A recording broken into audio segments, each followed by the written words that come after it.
지난 가을에 마늘을 심어놓고 얼마 안 되어 몇 뿌리 캐어 확인해 보니 고자리 파리 애벌레와 뿌리 응애가 합작을 해서 아작을 내놓았습니다. 부랴부랴 덮은 비닐도 걷어내고 테프콘이란 토양살충제와 스미치온이란 물약을 한 아름이나 사와서 한국전쟁 때 다부동에 융단 폭격하듯이 번갈아 쳤습니다. 그리고 또 마늘 뿌리에도 소복소복 한 줌씩 얹어 놓았습니다. 벌레가 파먹은 빈자리에는 의성마늘 한지마늘을 사서 토양살충제 가루를 범벅을 해서 보식을 하였습니다. 이놈들과 너 죽고 나 죽자는 사생결단의 각오로 약을 뿌렸어 했습니다. 이걸 본 손바닥 아줌마는 그 마늘을 안 먹는다고 이미 선언을 해놓은 상태이기도 하고요. 얼마나 뿌려대었는지 겨울을 지난 지금도 그 흔적이 있습니다. 바로 지금 가리키고 있는 부슬부슬한 가루가 바로 토양살충제 흔적입니다. 물약은 다 스며들 흔적이 없지만 이 가루약은 아직 그 흔적이 남아 있습니다. 그때 영상을 올려서 시청자분의 마늘밭을 예찰해 보시라는 안내도 드렸습니다. 예년 같으면 겨울에 부직포도 덮어주었지만 이번 겨울은 유난히 추워서나 혹시 해충들이 얼어 죽는데 일조라도 하라고 덮지도 않았습니다. 못나도 내 친구, 잘나도 내 친구라고 해동이 되어 그래도 비료 주고 살충제 방지하고 할 것은 다 했습니다만 보시다시피 마늘은 드문드문 남았습니다. 아직은 파랗게 살아있는 것처럼 보이지만 잎끝이 노란 것은 이렇게 뽑아보면 뿌리털만 몽땅 뜯어먹어 대머리가 되어 있습니다. 심한 것은 머리통까지 뜯어먹었습니다. 이건 코끼리 마늘인데 그 굵기가 머리통만한데도 눈에도 잘 안 보이는 놈들이 떼거지로 몰려들어 어쩌면 피라냐 떼보다 더한 놈들입니다. 덩치가 커도 떼로 몰려드는 놈은 당하지 못하나 봅니다. 닭털 뽑듯이 한 봉씩 잡아당겨보고 남은 것이 바로 이 상태입니다. 이것도 한 곳을 옮기고 빈자리는 또 옥수수를 심어야겠습니다. 이러한 뿌리응애 피해는 재작년부터 눈에 띄었습니다. 무슨 작물이라 연작을 하면 좋을 것 없는데 손바닥 농장은 밭 자체가 좁아 바꿔 심어봤자 그 자리가 그 자리입니다. 거기에다 가족들이 이것 좋아한다 저것 좋아한다 하여 빈자리가 생기면 심으니 그 좁은 면적이나마 돌려짓기를 못했습니다. 지금 보이는 바로 이 자리도 벌써 3년째 마늘을 심고 있습니다. 병이 없다면 4, 5년을 연작하여도 그냥 넘어갈 수 있고 논마늘 같으면 해마다 연작을 해도 아무 탈이 없습니다. 논에는 마늘 뽑고 물 떼고 벼 심으니 그 해충들이 살아남을 수 없습니다. 그러나 밭에는 병든 밭에 다음에 심으면 그 병해충들에게 먹이를 주는 격입니다. 제가 오기만 부릴 것 같습니다. 어느 작물이나 연작하여 좋을 일 없지만 특히 십자학과 백학과 병든 밭은 4, 5년 동안이나 밭에 병해충이 남아있다고 하였습니다.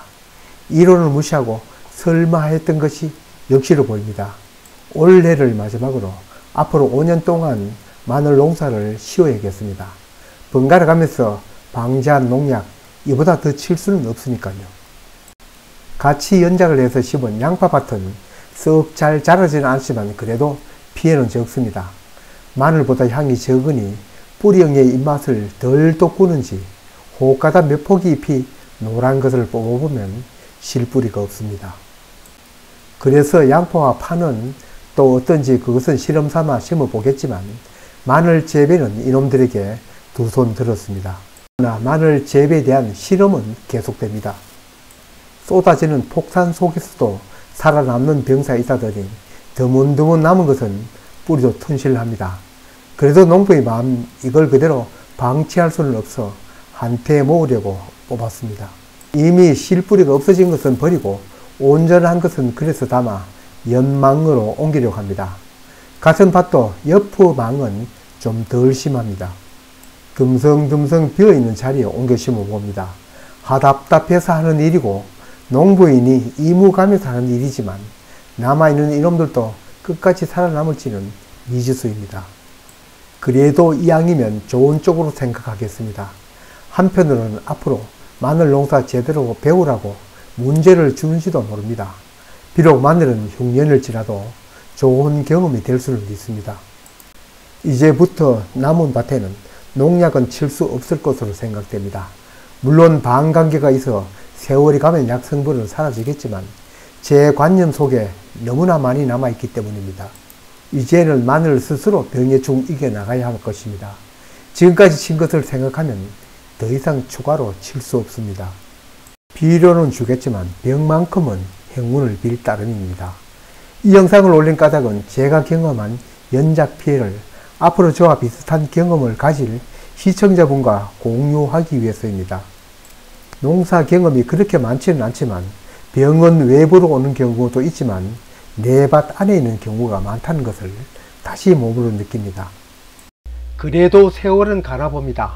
5월 11일 양파밭입니다.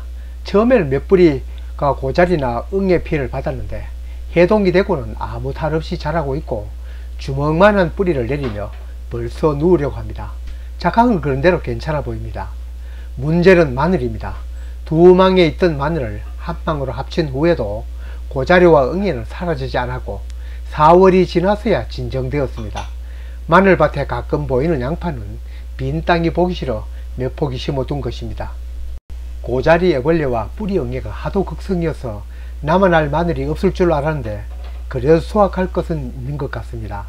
타산 맞춰 텃밭 농사 짓지는 않지만 씨앗값은 건질지 모르겠습니다. 마늘을 심고 지금까지 과정을 되돌아 반성해보면 첫째, 병해충이 만연했던 곳을 3년이나 연작하였고 둘째, 고자리파리가 극성일 때 마늘을 심었습니다.